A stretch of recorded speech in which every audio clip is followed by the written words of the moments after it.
The hands are back. I know, twice in one day is too much to imagine. However, we are going to have those stuffed peppers for supper tonight, so we need something to go with them. I got a cookbook last year, and I think the name of it is Clean Food by Terry Waters. I bought it from Barnes & Noble. It's a beautiful book, and we're going to try heirloom tomato salad tonight. Now, the first thing you want to know about tomatoes, and yes, these are my black crumbs again, I know, because I love them so much, is that you don't want to refrigerate them. You want to leave them on your counter and then eat them. And this we're going to enjoy at room temperature. The ingredients are simply 5 cups of heirloom tomatoes, 2 small cucumbers. I'm not going to peel the cucumbers. I was, but I'm not going to because they're so young and tender that the peeling's just like eat up the cucumber, and we don't want that to happen. And we don't have an avocado out here because we can't grow avocados out here, and I'm not going to run the 7 or 8 miles into town to get an avocado. But everything else came out of the garden. Lemon basil leaves, heirloom tomatoes, cucumbers, and a little red onion. The dressing is made with olive oil and red wine vinegar. We have red wine vinegar here. Just happen to have some in the cupboard. If you like olive oil, I buy mine by the largest bottle I can because it's something handy to always have on hand for cooking quick Italian and otherwise meals. Okay, so what we're going to do is we're going to chop up a 1/4 cup of red onion. Red onions, as you know, are the most flavorful for salads. If you're going to do cooking, you want to use probably yellow or maybe even a white onion. They're both easy to grow in the garden. You can buy onion sets because their seeds are itty bitty teeny weeny tiny little seeds. I usually buy my sets locally and then plant as many as I possibly have room for. This is the time of year when they're kind of drying out in the garden. You should have stomped over their stems by now, at least half of their green on the top over to the side, kind of loosen the dirt around their roots, and then that way they kind of like start drying out when the outside of the onion gets like paper, like when you're drying the garlic too.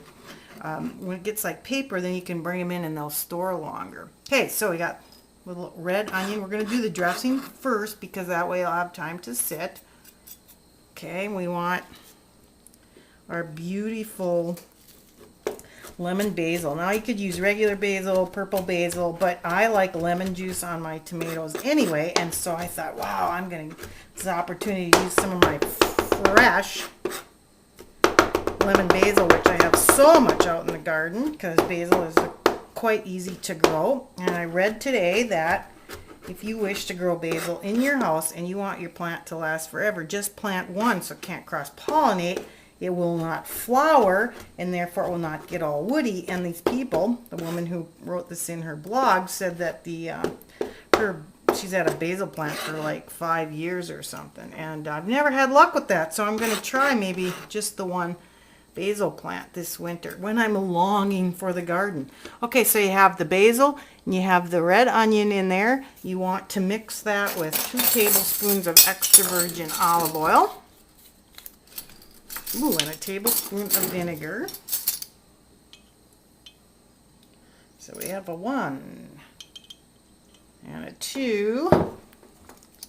I love flavored vinegars, red wine, rice vinegar. I keep most of them on hand, as well as several other kinds of oils.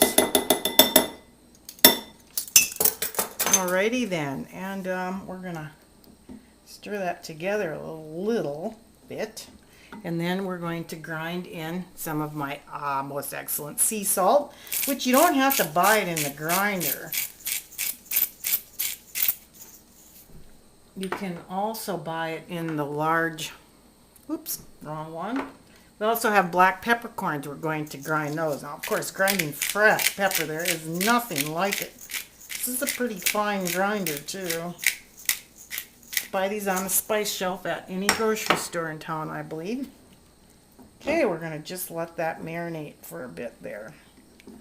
Okay, like I said, we don't have avocado, so we're going to cut the core. I picked the best of the tomatoes tonight because we're having company for dinner.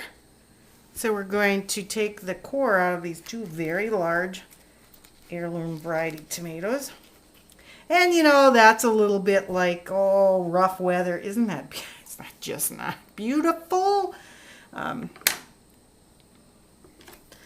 But it's nothing that will affect the quality of the salad. And since we're going to be slicing these, kind of, you know, making the salad nice tiny pieces, then that skin on there is not going to bother. If you wish, you can take it off, but it's really not necessary. Wow.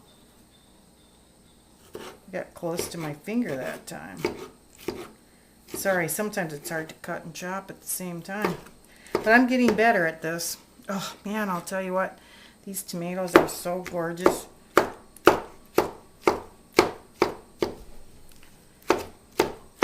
The color of the meat is just beautiful, and with that little bit of basil.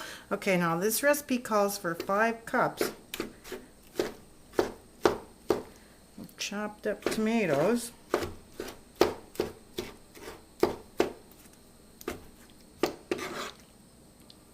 So we'll see how close we get with these 2 large tomatoes. I might have to put 1 more in there. Now if you're just slicing these for sandwiches, you want to slice them in the direction that I'm slicing these. It holds the, I am saving some seeds from these tomatoes. If you slice your tomatoes like this, the juices will stay in them, rather than the other way, where that they'll fall out easier. Oh, wonderful. These are so nice and ripe. Nice complement to the fiery peppers we're going to have, because as you remember, if you watch the other videos, we did put a little extra jalapenos in there. It's always nice, but we'll eat them with mashed potatoes. Oh, I think we're going to make 4 cups at least, and that's going to be fine for the number of guests we're serving tonight. The little extra tomato won't. Well, maybe we will go with 5. As you can see, there are always debatable issues when you're cooking. And cooking is a creative occupation. Cut the core out that way. I would put that in my mouth, but apparently you can hear me chewing in my videos. I'm going to try and refrain from doing that.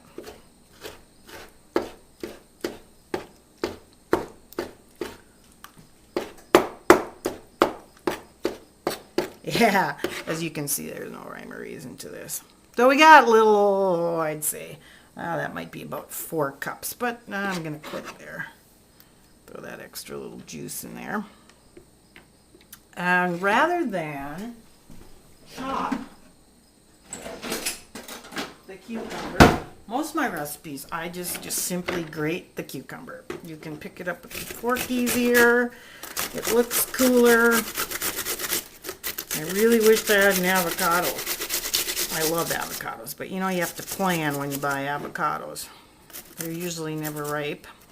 So what you want to do then, of course, put them in your flour bin and not forget about them, because I have done that before.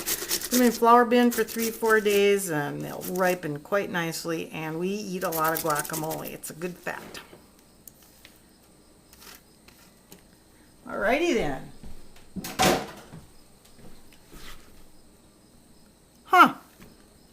There's my cucumber. So I put a little less tomato, a little more cucumber. Holy mackerel, do I have a mess. We're going, all right, 2 cucumbers, 4 or 5 cups of tomatoes, heirloom, never refrigerated, 1/4 cup of onion, 1/4 cup of chopped basil or less. I have kids coming tonight, and so I don't want to overwhelm them with flavors that they're not used to. Tablespoon of red wine vinegar, and 2 tablespoons of olive oil, and salt and pepper to taste. Now you might want to adjust your seasonings later. That red onion, 1/4 cup red onion, we didn't forget that, did we? And we're going to toss that, and we're going to let it sit until we have supper at room temperature. Oh, yummy, yummy, yummy.